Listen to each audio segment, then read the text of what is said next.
Hi friends, welcome to village వంటకాలు.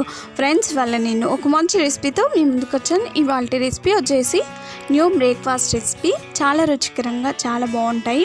ఇంట్లో breakfast ready చేసుకోవడానికి పిండి ఏం లేనప్పుడు అప్పటికప్పుడుగా ఇన్స్టెంట్గా ఇలా చేసుకోండి. ఈ బ్రేక్ఫాస్ట్ అందరికీ నచ్చుతుంది, చాలా సూపర్గా ఉంటుంది. ఇవి చాలా సాఫ్ట్గా చాలా బాగుంటాయండి.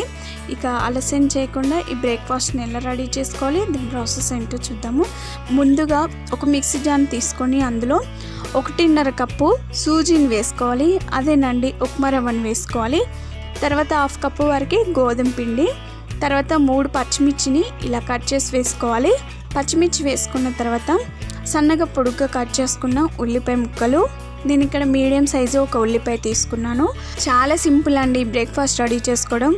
10 నిమిషాలలో టేస్టీగా ఉండే బ్రేక్ఫాస్ట్ని ఈజీగా రెడీ చేసుకోవచ్చు. ఆ తర్వాత ఇంచు అల్లం ముక్కని చిన్న చిన్న ముక్కలాగా కట్ చేసి వేసుకోవాలి. తర్వాత ఒక 3 ఎండుమిర్చిని కూడా కట్ చేసి వేసుకోవాలి. ఇలా వేసుకున్న తర్వాత అందులోనే 1/2 కప్పు వరకు పెరుగు వేసుకోవాలి. తర్వాత రుచికి సరిపడినంత ఉప్పు, తర్వాత 1/2 కప్పు వరకు వాటర్ వేసుకోవాలి. ఈ వాటర్ని ఫస్ట్ కొన్ని యాడ్ చేసుకున్న తర్వాత మిక్సీ పట్టుకోవాలి. ఆ తర్వాత ఇంకొన్ని యాడ్ చేసుకొని మనకి దోశ బ్యాటర్ కంటే కొంచెం తిక్కుగానే ఉండాలి. కన్సిస్టెన్సీ తిక్కుగా ఉండేలా మిక్సీ పట్టుకోవాలి. ఫస్ట్ కొన్ని యాడ్ చేసుకొని మిక్సీపై మూత పెట్టుకొని మిక్సీ పట్టుకున్న తర్వాత ఆ తర్వాత ఇంకొన్ని వాటర్ని యాడ్ చేసుకోవాలి.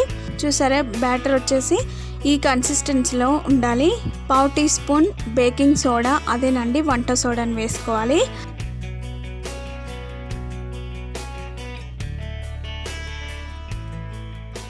సన్నగా కట్ చేసుకున్న కొత్తిమీరని వేసుకోవాలి.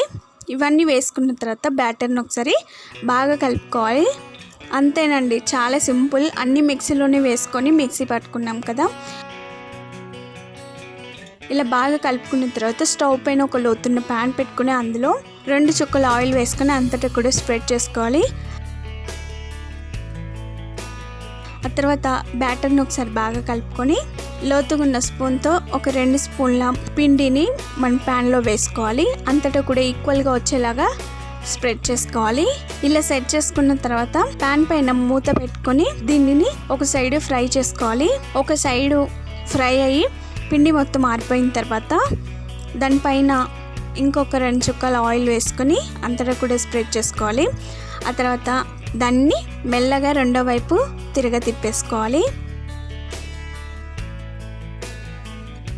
చూసారా, ఒక సైడ్ చక్కగా ఫ్రై అయిపోయింది, మంచి కలర్లోకి వచ్చింది కదా. రెండో వైపు తిప్పేసిన తర్వాత దానిపైన మూత నుంచి స్టవ్ని మీడియం ఫ్లేమ్లోనే పెట్టుకొని దీన్ని ఫ్రై చేసుకోవాలి. 2 వైపులో కూడా లైట్ గోల్డెన్ బ్రౌన్ కలర్ వచ్చేంత వరకు ఫ్రై చేసుకోవాలి. చూసారా, 2 వైపులో కూడా చక్కగా ఫ్రై అయిపోయింది. ఇలా ఫ్రై చేసుకున్న దాన్ని ఒక ప్లేట్లోకి తీసుకుందాం. ఆ తర్వాత అదే ప్యాన్లో ఇంకో 2 చుక్కల ఆయిల్ వేసుకొని అంతటి కూడా స్ప్రెడ్ చేసుకొని పిండిని ఒకసారి బాగా కలుపుకొని లోతుగున్న స్పూన్తో 2 స్పూన్ల పిండిని దానిలో వేసుకొని అంతటా కూడా ఈక్వల్గా వచ్చేలాగా సెట్ చేసుకోవాలి. దీనిపైన మూత పెట్టుకొని ఉడికించుకోవాలి. పచ్చిదనం పోయి ఇలా ఆరిన తర్వాత దానిపైన ఇంకొక 2 చుక్కల ఆయిల్ని వేసుకొని అంతటా కూడా స్ప్రెడ్ చేసుకోవాలి.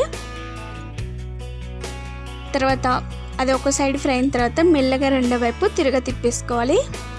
చూసారా ఎంత కలర్ఫుల్గా వచ్చిందో, చాలా బాగుంటాయండి. టేస్ట్ కూడా చాలా బాగుంది. అప్పటికప్పుడు ఒక 5-10 నిమిషాలలో ఈ బ్రేక్ఫాస్ట్ రెడీ చేసుకోవచ్చు.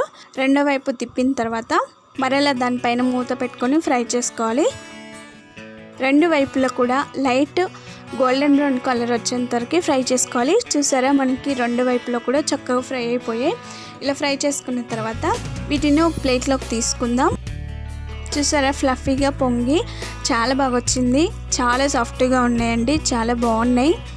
మిగతా పిండిని కూడా ఇదే విధంగా వేసుకోవాలి. వీటిని అన్నిటిని కూడా ఒక సర్వింగ్ ప్లేట్లోకి తీసుకొని పల్లీ చట్నీతో సర్వ్ చేసుకుంటే అంతేనండి, simple and tasty instant breakfast ready అయిపోయింది. చాలా సింపుల్ అండి, ఇంట్లో ఉన్న ఇంగ్రీడియంట్స్ తోటే టేస్టీగా ఈ బ్రేక్ఫాస్ట్ రెడీ చేసుకోవచ్చు. చాలా బాగుంటాయి. చూసారా ఎంత బాగా వచ్చాయి, మంచి కలర్లో ఉన్నాయి కదా.